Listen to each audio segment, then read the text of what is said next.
दरवर्षी 5 जून हा दिवस संपूर्ण जगात विश्व पर्यावरण दिवस म्हणून साजरा केला जातो। पर्यावरण संवर्धनाविषयी लोकांमध्ये जागृती निर्माण करणे आणि लोकांना कृती करण्यास प्रवृत्त करणे हा या दिवसाचा मुख्य उद्देश आहे। हा दिवस आपल्याला निसर्गाप्रती आपली जबाबदारी आठवून देतो। मानवाचा निसर्गातील हस्तक्षेप आणि अनिर्बंध विकास यामुळे पर्यावरणाचा समतोल ढासळलाय।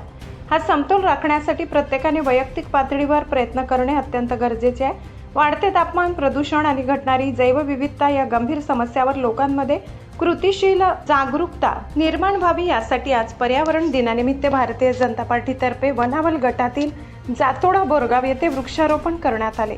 माजी मंत्री आमदार अमरीशभाई पटेल, आमदार काशीराम पावरा, माजी नगराध्यक्ष भूपेशभाई पटेल, शहराध्यक्ष चिंतनभाई पटेल यांच्या मार्गदर्शनाखाली शिरपूर शहरात व तालुक्यात भूपेशभाई ग्रीन आर्मीच्या माध्यमातून लाखो झाडांचे संवर्धन करण्यात आले।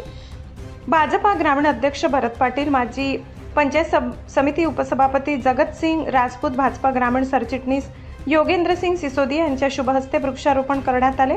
यावेळी भाजपा उपाध्यक्ष जयसिंग राजपूत, पोलीस पाटील मनोहर पाटील, माजी सरपंच दीपक राजपूत, रुदावली माजी सरपंच संजय भील, ग्रामसेविका मेघना भामरे, भाजयुमोचे निलेश देशमुख, ग्रामपंचायत शिपाई धुडकू भील, हरी उत्तम भील, निखिल सिसोदिया व कार्यकर्ते ग्रामस्थ उपस्थित होते। Shri Lakshmi lawns, Manorama park, party plot, पत्ता वैद्यराज कालिदास नगर, खर्दे, उंटावद रोड, शिरपूर, जिल्हा धुळे। भव्य लग्न मंडप, एसी रूम, बँक्वेट हॉल, प्रशस्त पार्किंग। बुकिंगसाठी संपर्क वैद्यराज कॅपिटल 805590 0024 86 68 55 53 58।